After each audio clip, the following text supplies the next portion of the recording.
الرحیم اللہم صلی علی محمد وعلی آل محمد وبارک وسلم۔ جب ہم قرآن مجید کا اور احادیث نبویہ کا مطالعہ کرتے ہیں اور سابقہ اقوام کے حال احوال دیکھتے ہیں تو جو چیز ہمارے سامنے آتی ہے کہ جب وہ لوگ پیغمبر کی گستاخی کرتے تھے، یعنی ان کی بات نہیں مانتے تھے، حکم عدولی کرتے تھے، اللہ کی نافرمانی کرتے تھے،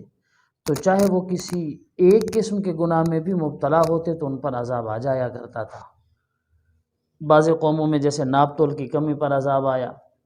اور بعض لوگ غیر اخلاقی حرکات کی وجہ سے عذاب کا شکار ہوئے۔ تو اسی طرح تمام اقوام جن پر عذاب آیا ہے، بالخصوص قرآن نے جن اقوام کی نشاندہی کی ہے، قوم عاد پر، قوم سمود پر، حضرت لوط علیہ السلام کی قوم پر عذاب آیا، حضرت شعیب علیہ السلام کی قوم پر، تو ان کا جو متعارف اور مشہور گناہ تھا وہ صرف ایک ہی تھا۔ ایک گناہ کرتے تو ان پر عذاب آ جاتا تھا۔ آپ صلی اللہ علیہ وسلم آخری نبی بن کر تشریف لائے، اور آپ صلی اللہ علیہ وسلم نے اپنی امت کے لیے اللہ سے اتنا کچھ مانگا۔ ان دعاؤں میں سے ایک دعا یہ بھی تھی کہ یا اللہ میری امت کو اجتماعی شکل میں، اجتماعی کسی مصیبت میں گرفتار نہ کرنا، اجتماعی طور پر ہلاکت میں نہ ڈالنا۔ اللہ تعالیٰ نے بھی اپنے پیغمبر صلی اللہ علیہ وسلم سے وعدہ فرما دیا کہ ما کان اللہ لیعذبہم وانت فیہم، پیغمبر جب تک آپ ان میں موجود ہیں ان پر عذاب نہیں آئیں گے۔ چنانچہ حضور صلی اللہ علیہ وسلم کی زندگی میں کافروں پر بھی اجتماعی عذاب نہیں آئی، یہ آپ صلی اللہ علیہ وسلم کا معجزہ تھا۔ آپ صلی اللہ علیہ وسلم دنیا سے پردہ فرما گئے۔ آپ صلی اللہ علیہ وسلم کے بعد ہم جو مسلمان تھے، جو آپ صلی اللہ علیہ وسلم کی امت اجابت تھی، جتنا دین سے دور ہوئے، جتنا تعلیمات نبوت سے دور ہوئے، جتنا اللہ تعالیٰ کے احکامات سے الگ ہوئے، اتنا یہ عذابوں کا شکار ہوتے گئے۔ حضور صلی اللہ علیہ وسلم کی وہ دعا تو اپنی جگہ پر مقبول تھی کہ یا اللہ انہیں اجتماعی طور پر ہلاک نہ کرنا کہ ساری کی ساری قوم ہلاک ہو جائے۔ اللہ نے کرم فرمایا، پیغمبر صلی اللہ علیہ وسلم کے برکت سے اس سے تو محفوظ رکھا، لیکن وقتاً فوقتاً کوئی بڑا عذاب کسی طوفان کی شکل میں، سیلاب اور زلزلے کی شکل میں، کسی وبا اور بیماری کی شکل میں ہمیں ان سے واسطہ پڑتا رہتا ہے، کبھی سال بعد، 2 سال بعد، 5 سال بعد۔ تو آخر یہ ہمیں سوچنا چاہیے کیوں ہم پر عذاب مسلط ہو رہے ہیں۔ کل کو سیلاب تھا، پھر طوفانی بارشوں کا کبھی نہ ہونا، کبھی ہونا تو بہت زیادہ مقدار میں آنا، اسی طریقے سے جانوروں میں بیماریاں، انسانوں میں بیماریاں، وباؤں کا پھوٹ پڑنا۔ اب یہ سیلاب نے ہر طرف تباہی مچائی ہوئی ہے، تو یقیناً یہ تعلیمات نبوت سے دوری کا اور اپنے گناہوں پر دلیر ہونے کا، گناہوں پر بالکل تسلسل کے ساتھ قائم رہنے کا نتیجہ ہے۔ اور یہ مضمون اللہ تبارک و تعالی نے قرآن مجید میں واضح طور پر فرما دیا کہ ظہر الفساد فی البر والبحر بما کسبت ایدی الناس، لوگوں پر جو عذاب آتے ہیں، جو فساد برپا ہوتا ہے ان کی زندگی میں، چاہے خشکی میں ہو چاہے پانی میں ہو، ان کا سبب یہ ہوتا ہے کہ لوگوں کے گناہ ہوتے ہیں۔ یعنی لوگ گناہ کرتے ہیں، اللہ رسول کی نافرمانی کرتے ہیں، دین سے منہ موڑ لیتے ہیں، تو اللہ تبارک و تعالی انہیں تنبیہ کرنے کے لیے، اپنی یاد دلانے کے لیے، آخرت کی طرف متوجہ کرنے کے لیے تھوڑے سے ذرا تھپیڑ دے دیتے ہیں، ہلکے سے جھٹکے عذاب کے دے دیتے ہیں، شاید یہ لوگ باز آ جائیں۔ دوسرے مقام پر بھی اللہ نے یہی مضمون ارشاد فرمایا وما اصابکم من مصیبت فبما کسبت ایدی الناس ویعفو عن کثیر، کہ تم پر جو مصیبتیں آ رہی ہیں، کافی سارے تمہارے گناہ میں نے معاف کر دیے ہیں، تھوڑے بہت تمہارے گناہوں کی وجہ سے اتنے بڑے طوفان اور اتنے بڑے مصائب کا شکار ہو تم لوگ۔ یعنی ہمارے گناہ اتنے زیادہ ہیں،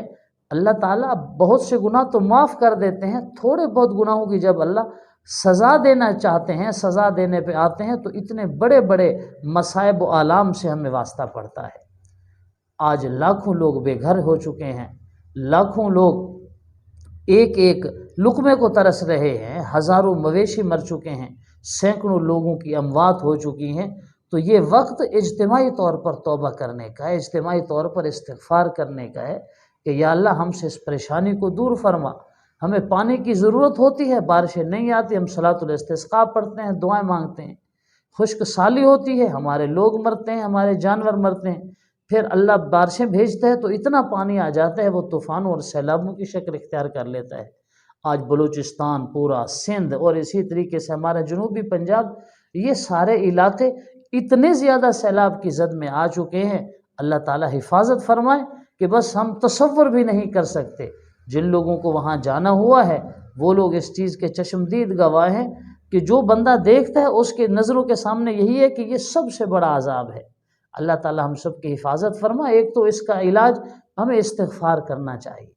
استغفار گناہوں پر ہوتا ہے اور یہ سب کچھ ہمارے گناہوں کی وجہ سے ہو رہا ہے۔ اجتماعی طور پر، انفرادی طور پر ہم توبہ کریں۔ آقائے نامدار حضور پر نور صلی اللہ علیہ وسلم معصوم ہستی تھے، بلکہ اس کائنات کی سب سے آخری معصوم ہستی تھے۔ آپ صلی اللہ علیہ وسلم گناہوں سے پاک ہیں، نبی کے اندر گناہ کا خیال تک نہیں آتا، مگر اس کے باوجود حضور صلی اللہ علیہ وسلم فرماتے ہیں میں ایک دن میں 70 بار بھی اللہ سے توبہ کرتا ہوں۔ ایک روایت میں آتا ہے میں ایک دن میں 100 بار بھی اللہ تعالیٰ سے معافی مانگتا ہوں۔ تو جو معصوم اور پاک باز ہستی ہیں ان کی تو یہ کیفیت ہے کہ ہر وقت استغفار کر رہے ہیں، اور ہماری یہ کیفیت کہ جو ہم صبح سے لے کر شام تک اللہ کی نافرمانیوں میں لتھڑے ہوئے ہیں، اللہ رسول کی حکم عدولی پہ ہم کار فرما ہیں، اس سب کچھ کے باوجود ہم ٹس سے مس ہی نہیں ہو رہے، احساس ہی نہیں ہے ہمیں۔ تو ایک تو اپنے گناہوں کی معافی مانگنی ہے، دوسرا ان مظلوموں کے لیے جس قدر ہو سکے اللہ تعالیٰ سے دعا کریں کہ یا اللہ ان کی تکلیف دور فرما، ان کی پریشانی دور فرما، اور تیسری چیز جس قدر ہو سکے ان کے ساتھ تعاون کریں، حتیٰ کہ وہ صاف پانی کو بھی ترس رہے ہیں، کھانے کو ترس رہے ہیں، ان کو سر چھپانے کے لیے جگہ نہیں ہے، وہ اپنا مال متاع اثاثہ جات تو سب کچھ قربان کر چکے ہیں، مگر